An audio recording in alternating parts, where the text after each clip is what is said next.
Retribution Paladin, the Herald of Justice, the vengeance of the light incarnate. And with access to a legendary weapon and all of the best items from the entirety of the Dragonflight expansion, the enemy will falter at the sight of you. They will fall as the light of righteousness envelops them. Ladies and gentle gamers, I'm Thematics, and today I'm going to help you learn how to ret it up in keys and in raid. So let's get you started on being the pumpiest, light-bringiest, most Sigma Chad Holy Knight you can possibly be. First, let's talk about stat weights. Now your best stat will always be your primary stat, that being strength of course, but aside from that, you want, well, pretty much everything else. With haste and crit both at around 30 to 35%, and everything after that going into versatility and mastery.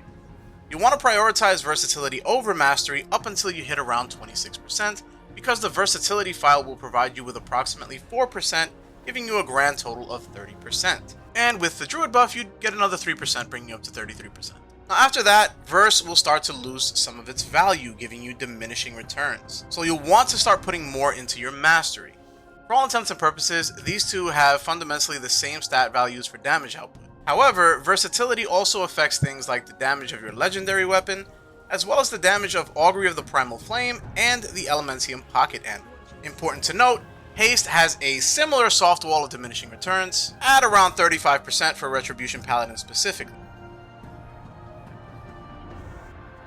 So now let's move on to gear. As I stated in my Ret Paladin Bullion Guide, the most important piece of gear will be your legendary weapon, as the class is more or less balanced around having it. You can still push keys up to a certain level, certainly beyond 10, even if you don't have the legendary.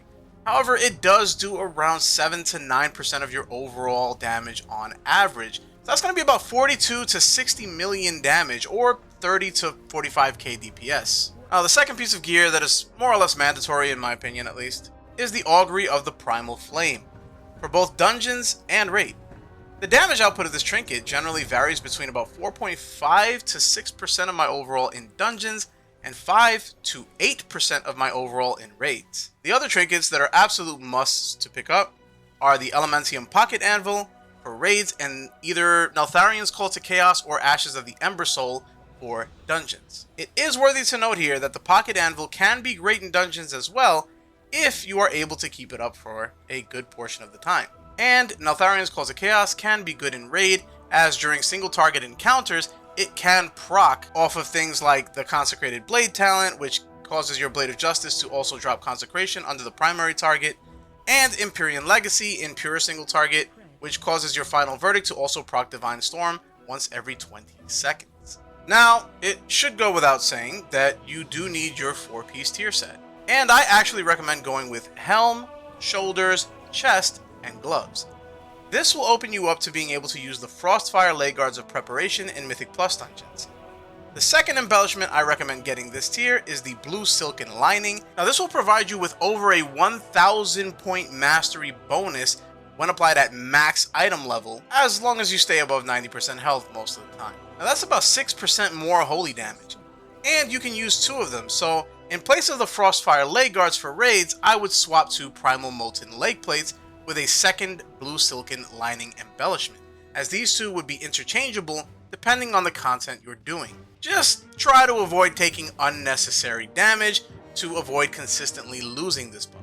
Now the other 3 pieces of gear that are more or less essential are the 2 rings from Vault of the Incarnates, the Seal of Diurna's Chosen, and the Seal of Filial Duty, and of course the Cloak from Sarkareth in Aberys, that being the Voice of the Silent Star. Now the Seal of Diurna's Chosen is actually the most important out of those 3. That's because we have several different ways to proc it as Ret Paladins, with some of our damage being Radiant, that is Holy plus Fire, as well as the Shadow Flame damage from the Legendary, the Augury, and the Incandescent Essence Helm enchant.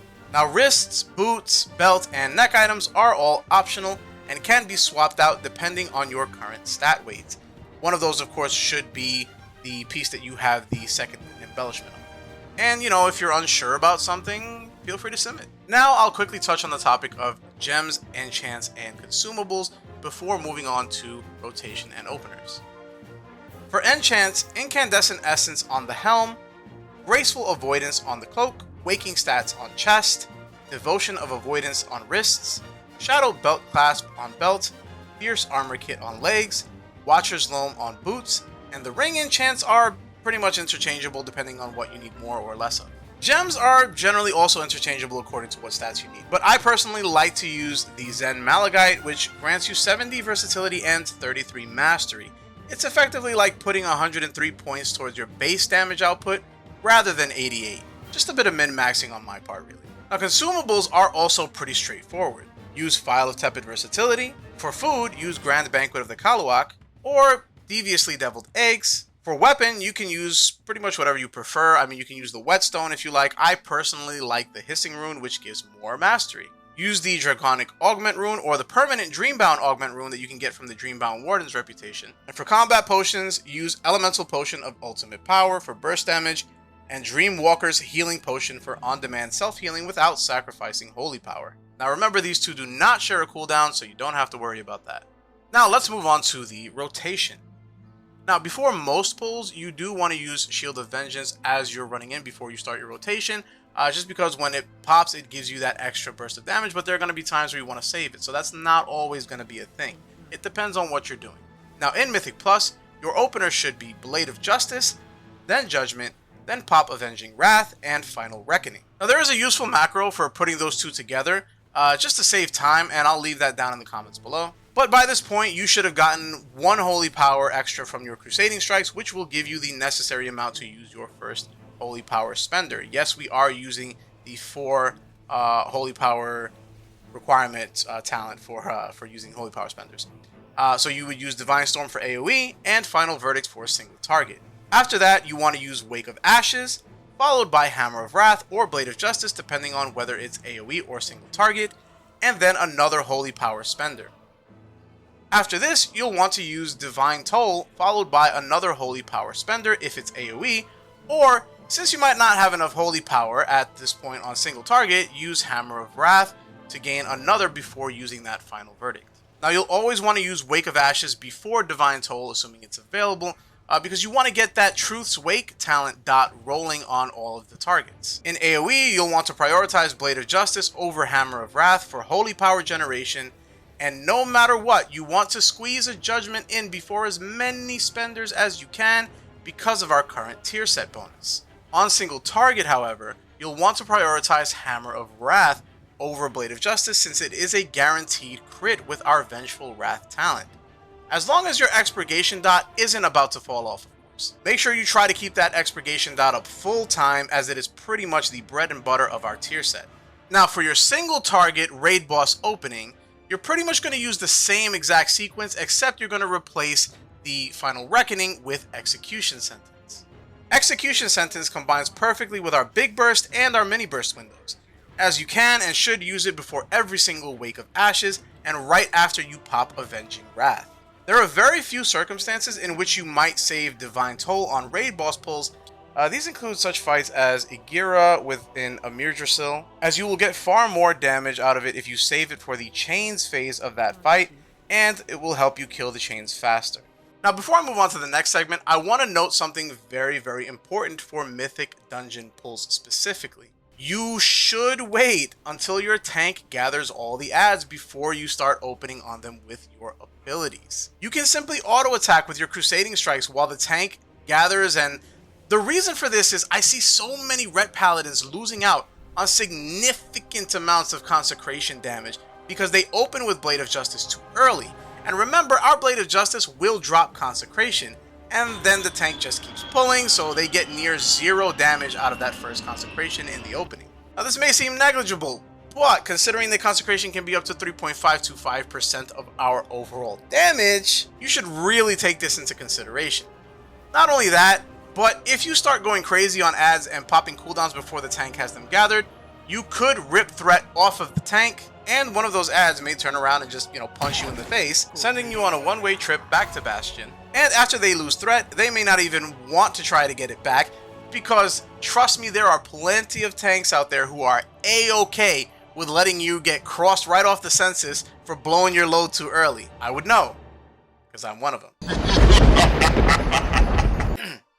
Sorry. Now for talents. There are 3 primary talent builds that I use. The first I'll show you is my Mythic Plus build. This build has some room for swapping out depending on the dungeons you're doing or the affixes for the week.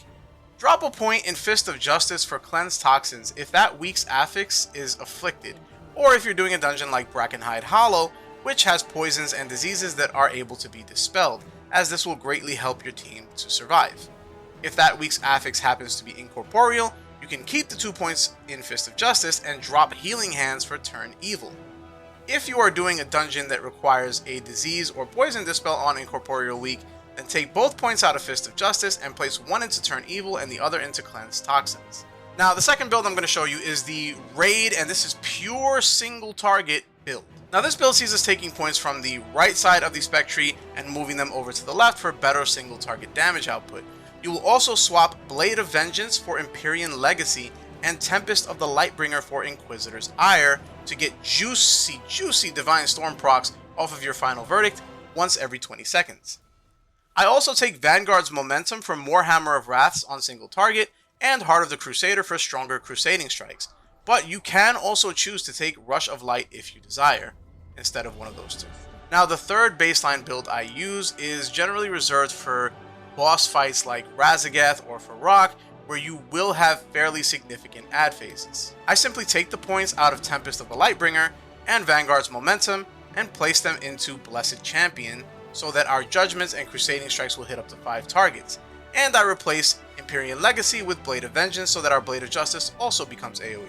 And so there you have it, your Ret Paladin guide for this final season of Dragonflight. If you liked the video, do be sure to hit the thumbs up, subscribe if you're not already, leave me a comment down below if you have any questions, and for more gaming stuffs, guides, playthroughs, other such shenanigans, be sure to also follow me on twitch.tv/thematics. Thank you once again for joining me on all of my adventures, and I will see you all in the battles to come. You gotta work hard, play hard, do it from the start. Cause how you do anything is everything you start. Stay consistent and do it every day. Don't let fatigue get in your way. Cause 10% of something is better than nothing. You better do something if you wanna be something. I can feel my stomach rumbling, I'm hungry. Big things coming, I ain't bluffing, yeah.